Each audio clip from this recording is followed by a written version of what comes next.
Hey guys, it's me, Ron Williams. Welcome back to the Ron Williams YouTube channel. We're going to go over chest, how to build the chest. And there's a difference between building strength and building shape and building size.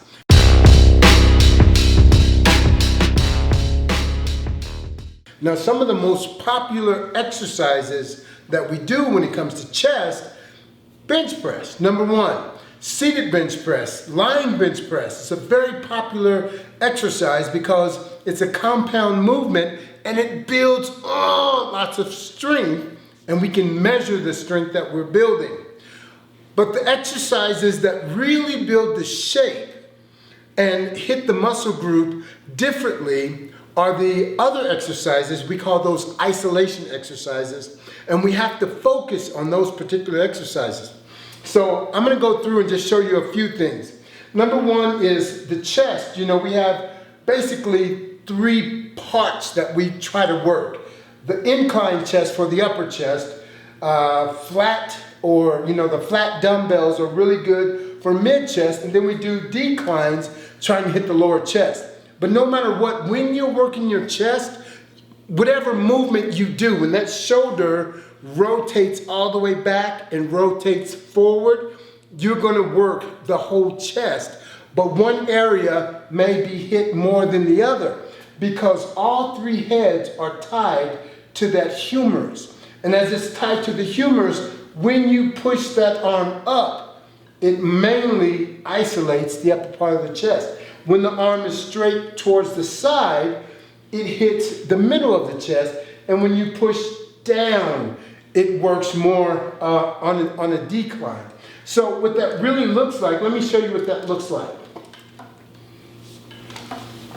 Okay, first, as we're looking at this, the chest is tied into that humerus. So whenever that humerus moves, it's tied to that humerus. This is the upper chest, the way it ties in. Mid chest tied in here. So whenever that shoulder moves, it's contracting the chest. And here, the lower chest, it's moving and it works that lower chest. They all tie in together.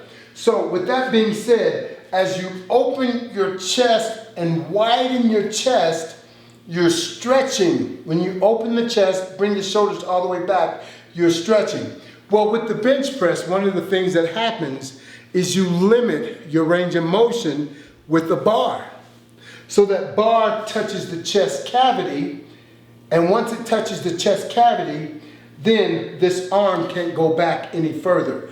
But if you're using a cable crossover, you can not only come to this position, but you can get a full stretch and a full contraction. You're not as strong with the cable crossover as you are with a bench press. Because it's a compound movement, you're using all three joints and you're in a power position. This is where you're strongest.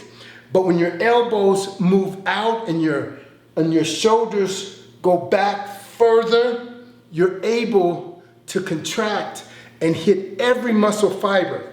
The thing about this is you'll find in the books that if you when you're doing a bench press, you're firing every muscle fiber, so everything should work the same. You should fire all the muscle tissues, all the chest muscle tissues.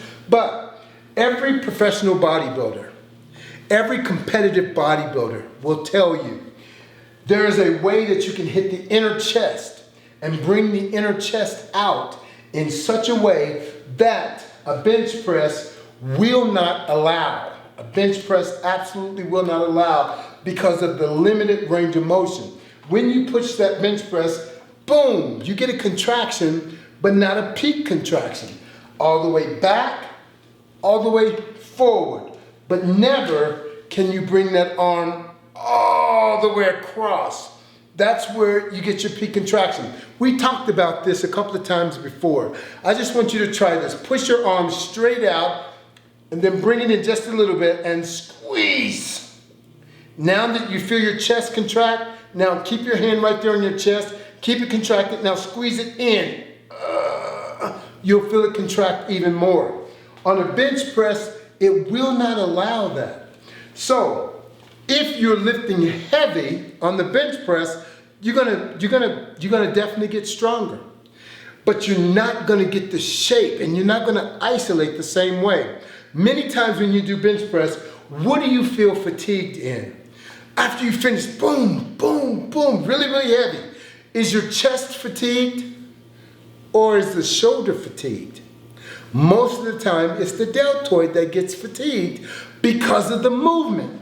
Because when you're coming back and forward to this position, it's mainly hitting that deltoid, it's hitting the chest, and it's hitting the tricep, but you're not isolating. So you'll feel that smaller muscle group fatigue first. You'll feel that deltoid get extremely, extremely tired, and it'll start burning in that spot rather than your chest burning.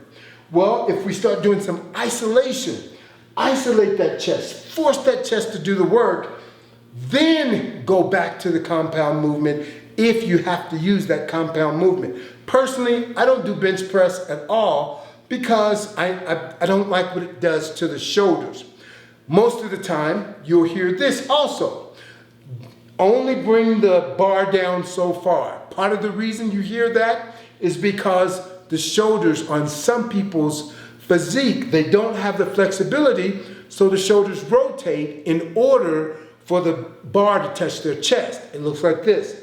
The bar comes down, it touches my chest. Another person that's not quite as flexible, it comes down, and before it touches my chest, I have to rotate forward. And that's damaging that shoulder joint. I'm gonna develop some problems with my shoulders.